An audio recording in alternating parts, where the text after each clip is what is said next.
What's up, it's your boy Reemus, and we're back with another video for the RB Talk series. And in this video, we're going to be talking about the upcoming match between Lomachenko and Luke Campbell. Now, I'm actually from the UK myself, of course, as you already know and can already tell. And, I want Luke Campbell to do well just because, I want him to represent good. But he's facing the guy who many consider to be the top pound for pound fighter in the world. So I'm just going to give you a bit of my perspective just based on what I've seen leading up to this fight. A lot of people, right, are banging on about the size kind of issue, and not even so much the size, but the weight. Not the weight, the reach and the height advantage and stuff like that. Me personally, right, and I think this is just underrated, but I just don't know how.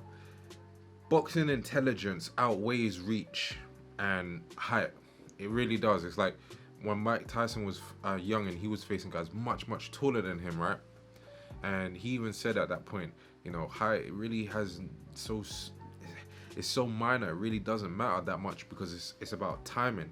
If you have better intelligence, you're able to come through or better the guy because he's not able to take advantage of that certain benefit that he has.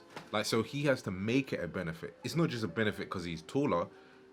You know what I'm saying? It's not just a benefit because he's got a longer arm. How does he use the longer arm? Because if he was on the inside, that longer arm would be a disadvantage. But people just like to say reach advantage. That's the wrong way to kind of look at it. It's just a reach difference.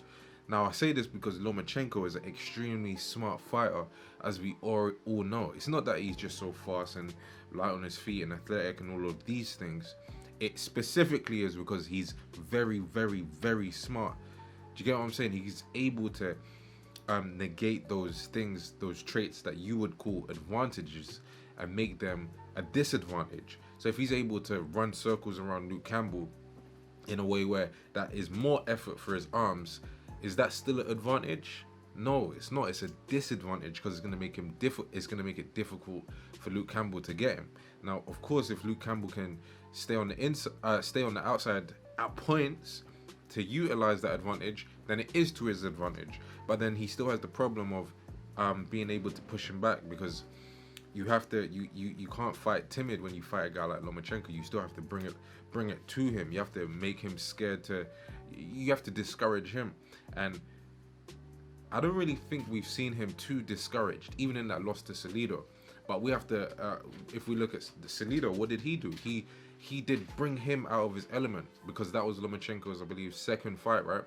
And what he did was he was roughing him up, he was pushing him back, he was bullying him, and this stuff would distress a fighter. So you have to bring that element into it, especially with a guy who's so mentally strong. I think I've seen in the build-up to this fight traits and evidence that Lomachenko is really he really thinks properly. Like, he really approaches the fight with a professionalism that every fighter needs.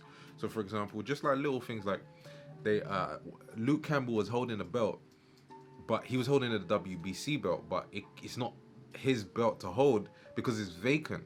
And he gave it a little tug, and the tug he gave was actually quite strong. And then I looked at Luke's reaction, and he kind of laughed it off in a way where he was I wouldn't say timid, but it was definitely a soft reply to him. And I felt as though something small like that is Lomachenko stamping his imposing his will and his beliefs about what the fight is and what it means onto Luke. I just think when it comes down to it, I think Lomachenko has a stronger mindset. I think he has a better ring IQ, and I think he just has overall more skills. So me personally, this is just a short little opinion, but me personally, I think that Lomachenko is going to win the fight. I think he's going to do it possibly by TKO in the late rounds, if not a decision. And I would expect it to be a unanimous decision.